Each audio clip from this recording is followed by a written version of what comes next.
Sir ನಮಸ್ಕಾರ. ಇದು 1 ಎಕರೆಗೆ 4 ಕುಂಟೆ ಕಮ್ಮಿ ಜಾಗ. 1 ಎಕರೆಗೆ 4 ಕುಂಟೆ ಕಮ್ಮಿ. 1 ಎಕರೆಗೆ 4 ಕುಂಟೆ ಕಮ್ಮಿ. ನೋಡಿ ಮರಗಳು ಮಾತ್ರ ಹಿಂಗೆ ಇದೆ, ಅದ್ಭುತವಾದ ಮರ ಮಾತ್ರ ಚೆನ್ನಾಗಿದೆ ಮಾತ್ರ, ಒಳ್ಳೆ ಮರಗಳು ಮಾತ್ರ ನೋಡಿ. ಫಲ ಮಾತ್ರ ಫೈನಾಗಿದೆ. ಇವೇನು ಎಳ್ನೀರೇನು ಕುಯ್ಸಲ್ಲ, ಚೆನ್ನಾಗಿದೆ ಮರ ಮಾತ್ರ, ಒಳ್ಳೆ ಮರಗಳು ಮಾತ್ರ ಚೆನ್ನಾಗಿದೆ. ಇದು 36 ಗುಂಟೆ ಜಾಗ. 36 ಗುಂಟೆ ಜಾಗ.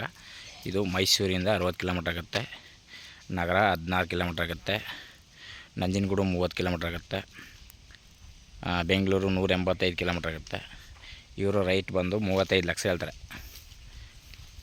36 ಗುಂಟೆ ಜಾಗ 35 ಲಕ್ಷ ಹೇಳ್ತಾರೆ. ಚೆನ್ನಾಗಿದೆ ಜಾಗ ಮಾತ್ರ, ಒಳ್ಳೆ ಜಾಗ. ಇಷ್ಟ ಆದರೆ ಕಾಲ್ ಮಾಡಿ, ಶೇರ್ ಮಾಡಿ. Okay sir, thank you. ಇದು ಬೆಂಗಳೂರು 185 ಕಿಲೋಮೀಟ್ರು, ಮೈಸೂರು ಪುನಃ ಹೇಳ್ತೀವಿ, Mysuru 50 kilometre, Nanjangud 30 kilometre, Chamarajanagar 15 kilometre. ಒಳ್ಳೆ ಜಾಗ ಮಾತ್ರ ಚೆನ್ನಾಗಿದೆ. ಡಾಂಬರ್ ರೋಡಿಂದ ಬರೀ 500 ಮೀಟ್ರ್ ಒಳಗಡೆ ಬರ್ಬೇಕು ಅಷ್ಟೇ. ಡಾಂಬರ್ ರೋಡಿಂದ 500 ಮೀಟ್ರ್ ಒಳಗಡೆ ಬರಬೇಕು. ಜಾಗ ಎಲ್ಲ ಹಿಂಗಿದೆ, ಫಸ್ಟ್ ಕ್ಲಾಸಿಗಿದೆ ಜಾಗ ನೋಡಿ ಸರ್. ಇಷ್ಟ ಆದರೆ ಕಾಲ್ ಮಾಡಿ, ಶೇರ್ ಮಾಡಿ. Okay sir, thank you. Road ಗಿಡ ಎಲ್ಲ ಸರ್ಕಾರಿ ಜಾಗ, ಸರ್ಕಾರಿ ರೋಡು.